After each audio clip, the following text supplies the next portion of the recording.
Hi everyone, this is LAR Games, and today I'm watching episode 1 of a new Patreon series. This one's called Arpeggio of Blue Steel, and it has the subtitle of Ars Nova, which I'm not really sure why.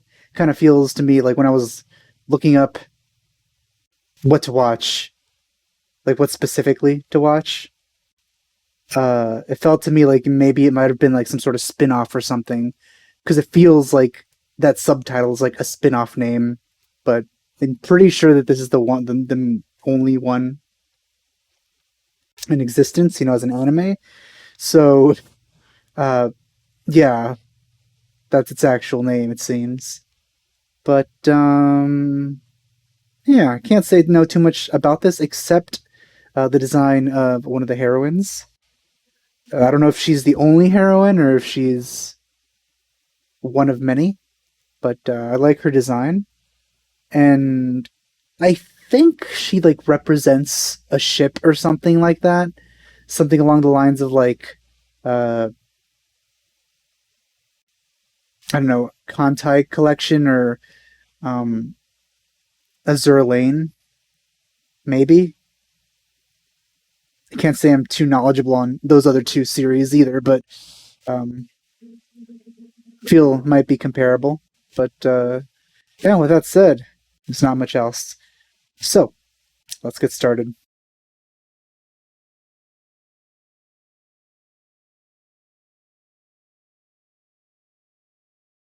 Starting out very movie-like. This kind of feels like how a movie would start. Oh, that ship's gone. The year is many years from now. The final battle of something.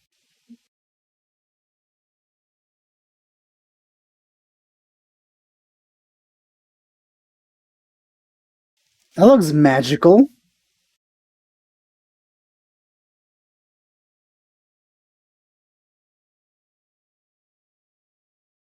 Left to mankind?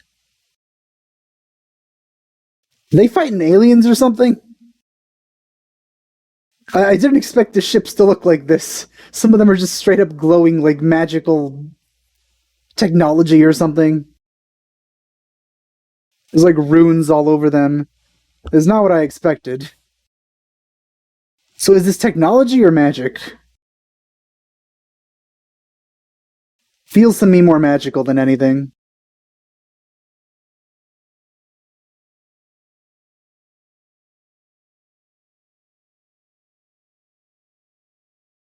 Ah, they're fighting climate change. There we go. Fleet of Fog.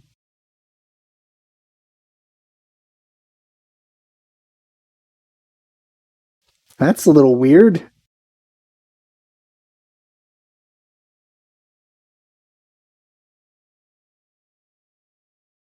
Not the undersea cables.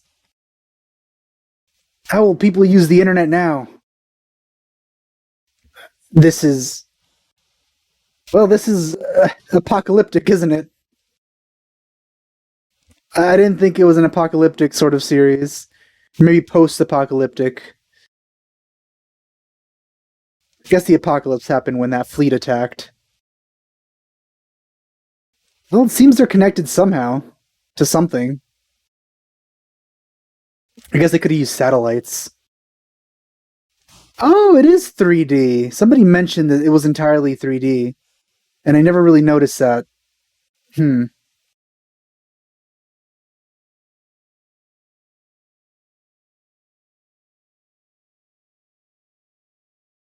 I don't really like 3D used on characters, but if everything is 3D, then it won't stand out too much.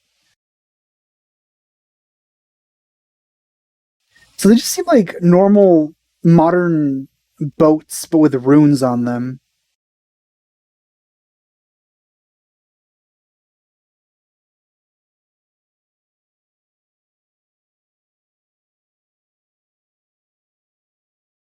The I-401.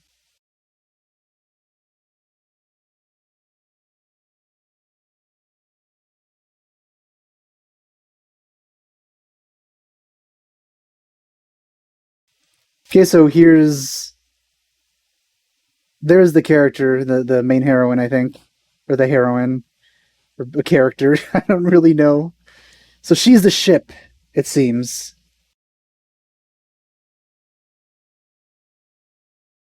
Oh, hello there, glasses girl.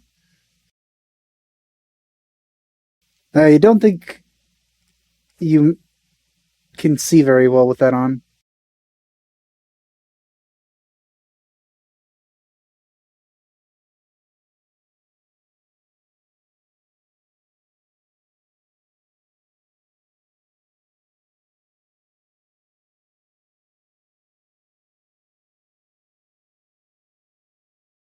Do you really need a pen for that?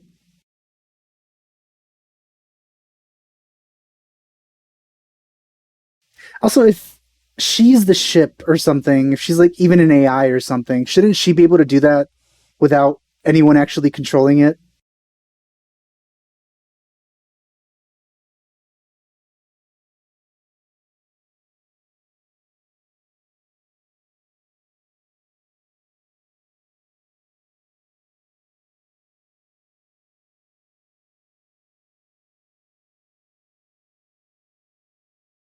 So they got shields too, even. I really like her design.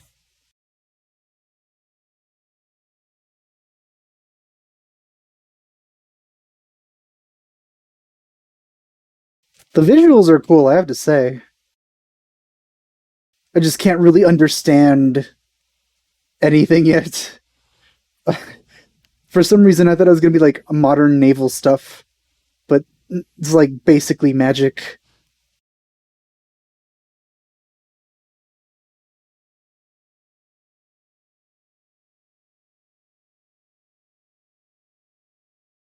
Okay, so that's the name of the ship.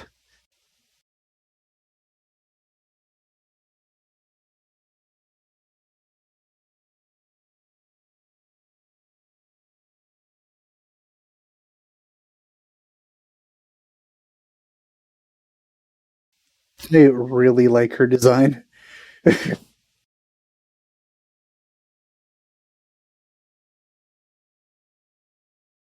So it seems satellites are working.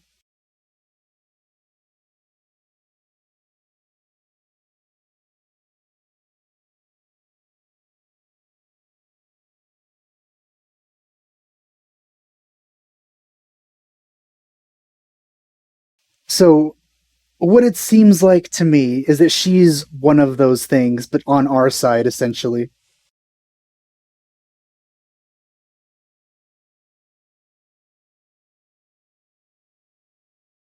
Okay, that confirms it.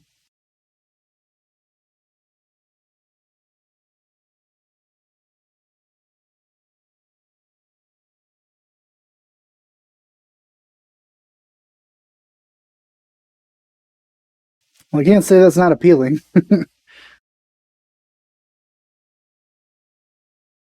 Thankfully, we are getting some flashbacks here to fill us in on what's happened.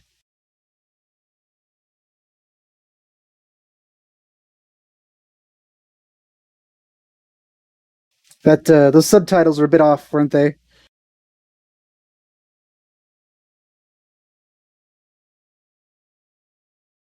How is that even possible? They seem to be sentient ships. How do you defect to that?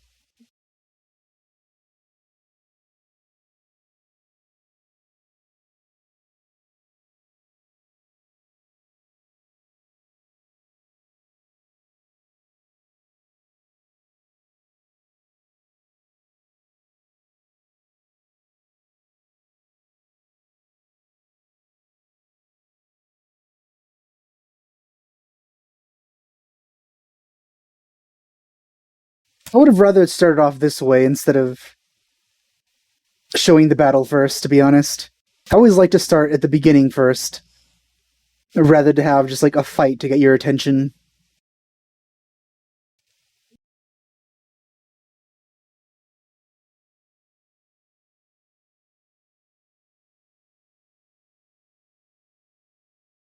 It's capture. How do you capture this?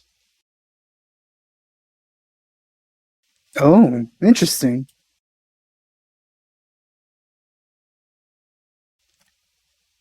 So weird to show this to freshly graduated students.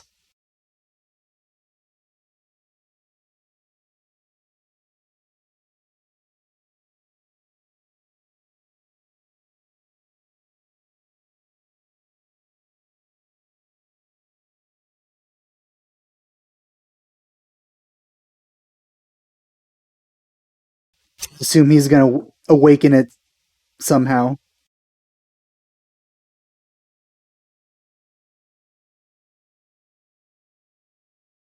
There we go. He rubbed it the right way, I guess.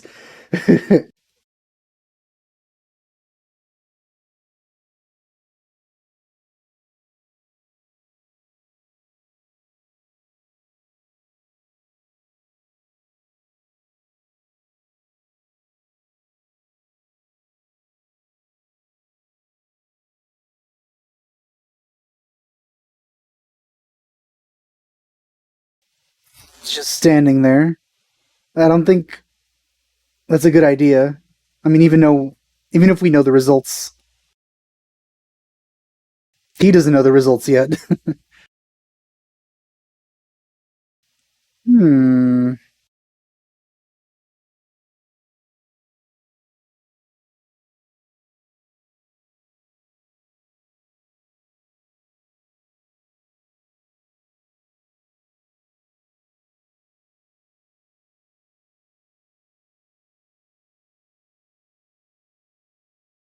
So did he leave after and then go to the cafeteria and then she copied the uniform or something and then whoa, those glasses.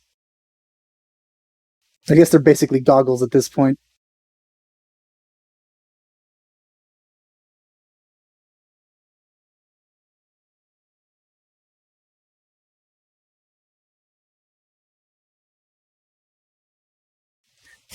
So it was a result of his dad somehow. Like a result of his relation to his dad.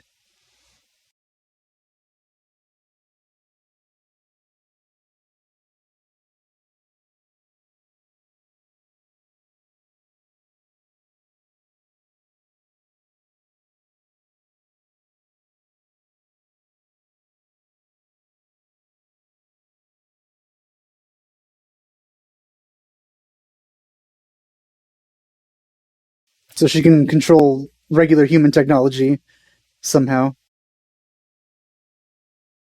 Also, that guy, how does he see? It's just like a VR headset with like augmented reality integrated in there. Is that how he sees?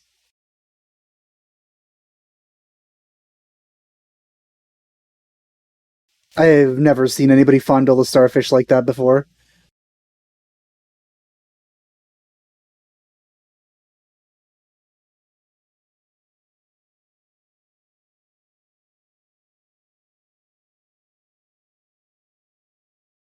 Wow, she's been fondling them for quite a while, hasn't she?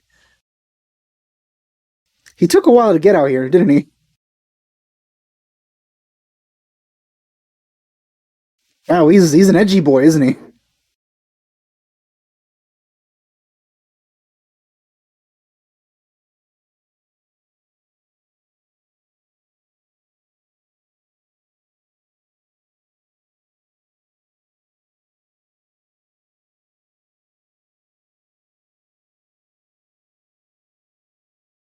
Okay, so it was specifically him, definitely.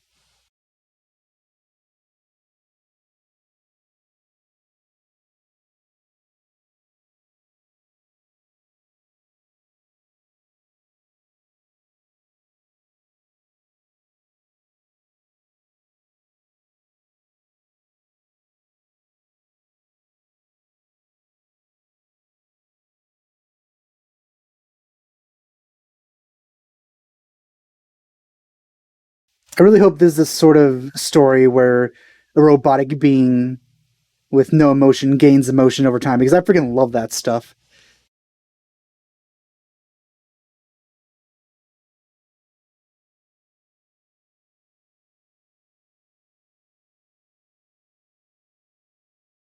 feel there was some dark stuff in those little flashes there. Looked like a bathtub filled with blood, which I assume means somebody committed suicide or something. I'm assuming his mom, maybe?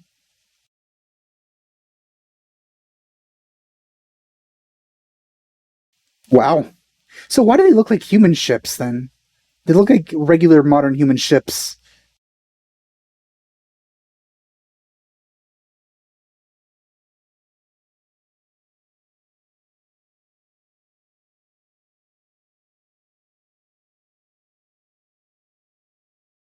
So she can be pretty far away from the actual ship itself and still be able to control it just fine. Also, the fact that she released that torpedo there, completely independent of any pilots or, being manned at all, means that they probably aren't necessary.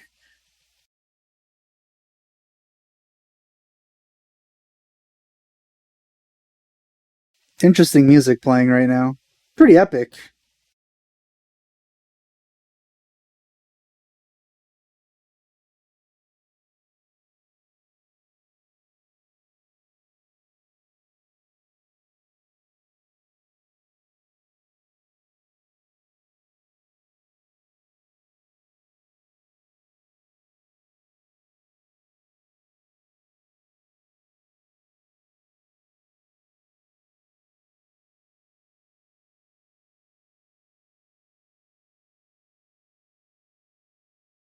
That reminds me a little bit of like the pawns from Dragon's Dogma. That's kind of like their reason for being as well. Which once again I will mention that there's a character in there that that does sort of like gain a soul, which I really loved, and she's my favorite character in Dragon's Dogma. So I hope this is similar because that would make me happy. Um, no comment, but yes.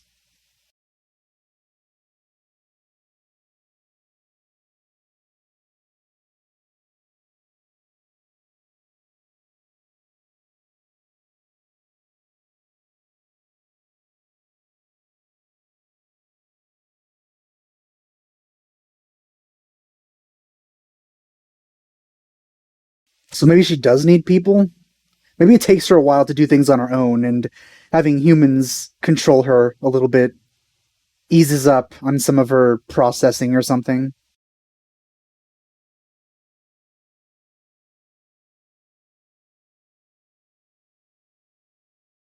You'd think he would be able to contact the other ships somehow.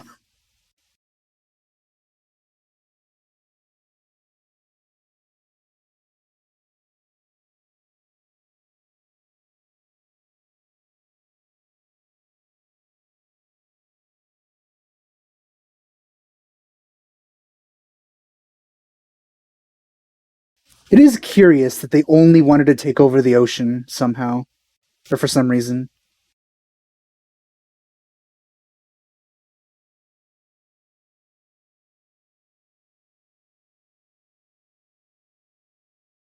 So she does have emotions. So, at least nervousness.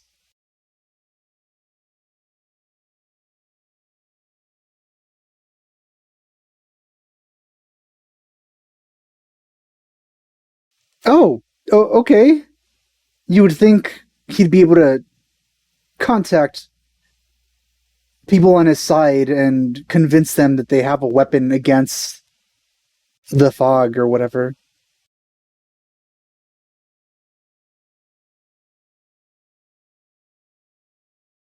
I don't understand. I mean, because he's clearly fighting the fog. I'm sure it'd be extremely easy to convince people.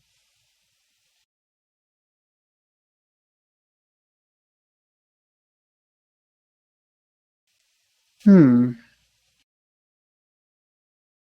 So he's a fugitive of the military, but a company ended up hiring him. Why would the military not want to acquire that asset?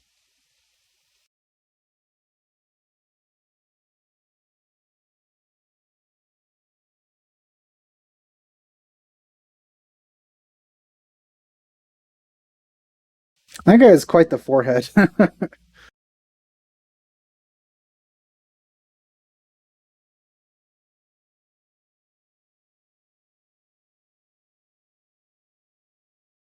She really likes those starfish.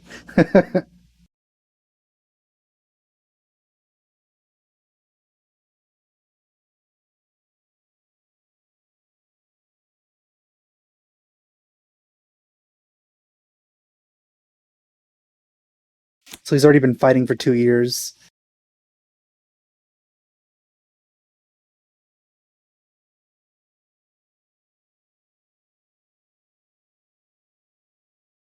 So things in orbit are being attacked as well. So it's not just the seas?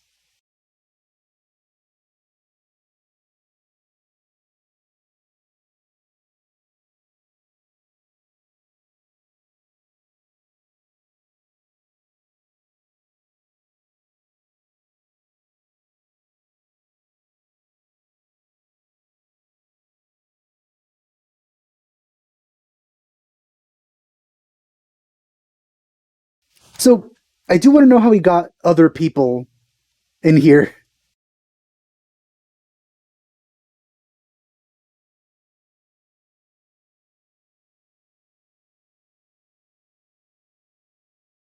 That glasses girl is I really like her. Visually. I don't obviously I don't know anything about her as a character yet.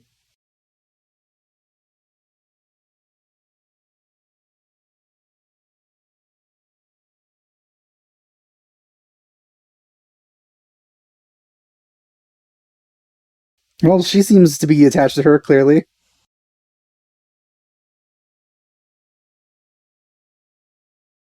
I like how they sort of have cubicles. So how did he go back for them or what? I do want to see when they all met each other in this circumstance. I wonder if they're going to do more flashbacks later on. Again, I would have preferred just have a chronological story.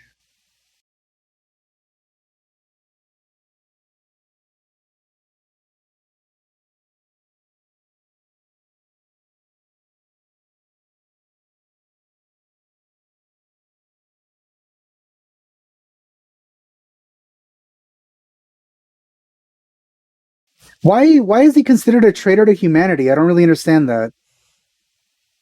How is he a traitor to humanity? He's using a fog to fight the fog. That should put you squarely on the side of humanity. There should be no question about that.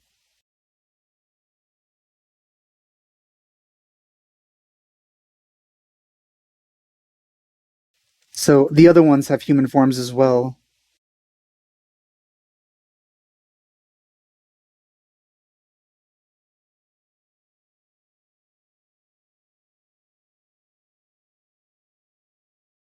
I guess they're all, and she has a piano too for some reason. Clearly, they like imitating something about humanity.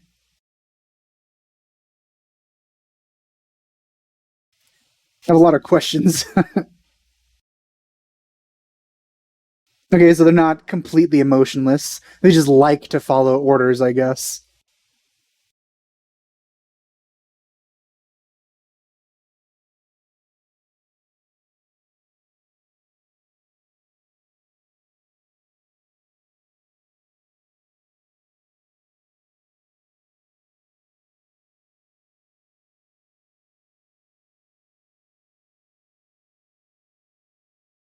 I'm not going to listen to that yet because it might be the opening, but that that was pretty good English.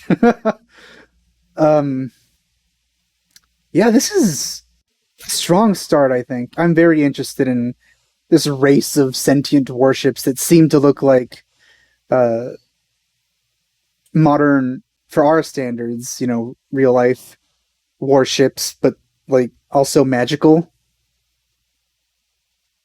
Though I can also take that as it just being really advanced technology. I don't know why they have like runes on the side of the ships. That seems the like more magical aspect. like more of a magical aspect than technological, but the inside looks fairly technological. So yeah, interesting start. I'm actually looking forward to meeting all the characters and seeing them properly introduced, especially the glasses girl. Though I do like the design of the redhead girl as well. She seems that she'll be fun, hopefully. So yeah, hope you enjoyed my first reaction to the first episode of Arpeggio of Blue Steel. Thanks for watching. I'll see you guys next time.